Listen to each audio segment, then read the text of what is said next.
स्वतंत्रता दिवस पर प्रधानमंत्री नरेंद्र मोदी ने लाल किले की प्राचीर से देशवासियों को संबोधित किया। अपने संबोधन के दौरान प्रधानमंत्री मोदी ने यूसीसी को लेकर बड़ा बयान दिया।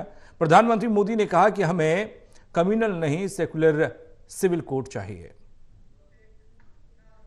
प्रधानमंत्री नरेंद्र मोदी ने आज लाल किले की प्राचीर से लगातार 11वीं बार देशवासियों को संबोधित किया। इस दौरान प्रधानमंत्री नरेंद्र मोदी ने सिविल कोड को लेकर बयान देकर नई बहस छेड़ दी है। प्रधानमंत्री ने अपने भाषण के दौरान वन नेशन वन इलेक्शन, भ्रष्टाचार, परिवारवाद, बांग्लादेश, अन्य मुद्दों का भी जिक्र किया है। स्वतंत्रता दिवस के अवसर पर 11वीं बार प्रधानमंत्री नरेंद्र मोदी ने लाल किले की प्राचीर से 2047 में विकसित भारत के सपने का विजन पेश किया। अपने संबोधन में प्रधानमंत्री मोदी ने कहा कि बीते एक दशक में कई ऐसे सुधार किए गए हैं जिनका असर अब दिखने लगा है और पूरी दुनिया में भारत की छवि सुधरी है। प्रधानमंत्री मोदी ने अपने संबोधन में यूनिफॉर्म सिविल कोड, बांग्लादेश के हालात, भ्रष्टाचार, देश के विकास और अन्य मुद्दों पर अपने विचार रखे। इस दौरान प्रधानमंत्री मोदी ने लोगों को आगाह करते हुए कहा कि कुछ लोग देश को निराशा के गर्त में डुबोना चाहते हैं, लेकिन हमें उनसे सावधान रहना होगा।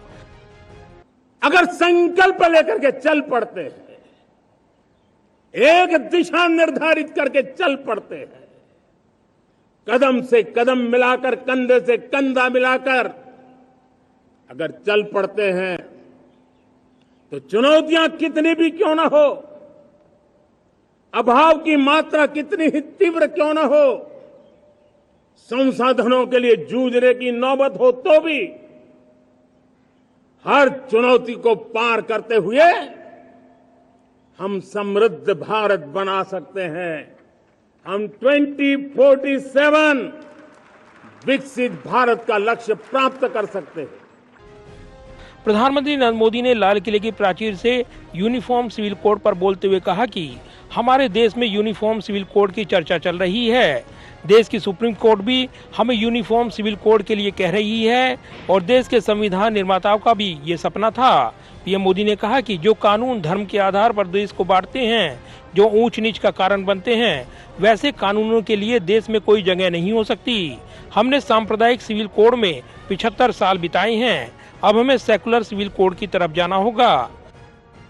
हमारे देश में सुप्रीम कोर्ट ने बार बार यूनिफॉर्म सिविल कोड को लेकर जो चर्चा की है, अनेक बार आदेश दिए हैं, क्योंकि देश का एक बहुत बड़ा वर्ग मानता है और उसमें सच्चाई भी है कि जिस सिविल कोड को हम लेकर के जी रहे हैं वो सिविल कोड सचमुच में तो एक प्रकार का कम्युनल सिविल कोड है, भेदभाव करने वाला सिविल कोड है। ऐसे सिविल कोड से जब संविधान के 75 वर्ष मना रहे हैं और संविधान की भावना भी जो हमें कहती है करने के लिए, देश की सुप्रीम कोर्ट भी हमें कहती है करने के लिए, और तब जो संविधान निर्माताओं का सपना था उस सपने को पूरा करना हम सबका दायित्व है। भाषण के दौरान पीएम मोदी ने कहा कि देश की आजादी को 75 साल हो चुके हैं। ऐसे में देश में कम्युनल सिविल कोड नहीं होना चाहिए। नागरिक के रूप में अपने कर्तव्यों को पूरा करना भारत के 140 करोड़ लोगों का कर्तव्य है और मैं इस पर बहस चाहता हूँ। हमें एक धर्मनिरपेक्ष नागरिक संहिता की आवश्यकता है। पीएम मोदी ने जब ये बयान दिया तो ये काफी महत्वपूर्ण हो गया है, क्योंकि पीएम मोदी ने कहा कि यूसीसी हमेशा से बीजेपी के मैनिफेस्टो का हिस्सा रहा है। अपने भाषण में प्रधानमंत्री मोदी ने बांग्लादेश के हालात पर चिंता जताई।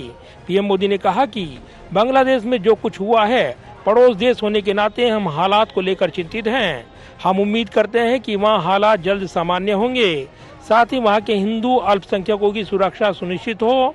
हमारे पड़ोसी देश सुख और शांति के मार्ग पर चलें, शांति के प्रति हम समर्पित हैं। पीएम मोदी ने कहा कि हम आने वाले दिनों में बांग्लादेश की विकास यात्रा में हमेशा शुभचिंतक रहेंगे। हम मानव जाति के लिए सोचने वाले लोग हैं। बांग्लादेश में जो कुछ भी हुआ है उसको लेकर पड़ोसी देश के नाते चिंता होना, मैं इसको समझ सकता हूं। मैं आशा करता हूं कि वहां पर हालात जल्द ही सामान्य होंगे। खास करके 140 करोड़ देशवासियों की चिंता कि वहां हिंदू, वहां के अल्पसंख्यक, उस समुदाय की सुरक्षा सुनिश्चित हो। वहीं पीएम मोदी ने अपने संबोधन में इशारों में पश्चिम बंगाल की घटना को लेकर गुस्सा जताया। भाषण में पीएम मोदी ने महिलाओं के प्रति हो रहे अपराध को भी उठाया। पीएम मोदी ने कहा कि महिलाओं के प्रति अपराधों की तुरंत जांच हो, कृत्य करने वालों को सख्त से सख्त सजा हो। जाहिर है, करीब 97 मिनट के अपने भाषण के दौरान प्रधानमंत्री नरेंद्र मोदी ने देशवासियों को अपने संबोधन के दौरान कई प्रमुख बिंदुओं पर यहां पर ये जताने की कोशिश की है कि उनकी सरकार के जरिए देशवासियों के जनजीवन में व्यापक बदलाव हुआ है, सरकार की योजनाएं परिवर्तन ला रही हैं। तो वहीं उन्होंने राजनीतिक विरोधियों पर भी जोरदार हमला बोला है। कैमरामैन विदर्भ के साथ प्रदीप कुमार, टोटल न्यूज, दिल्ली।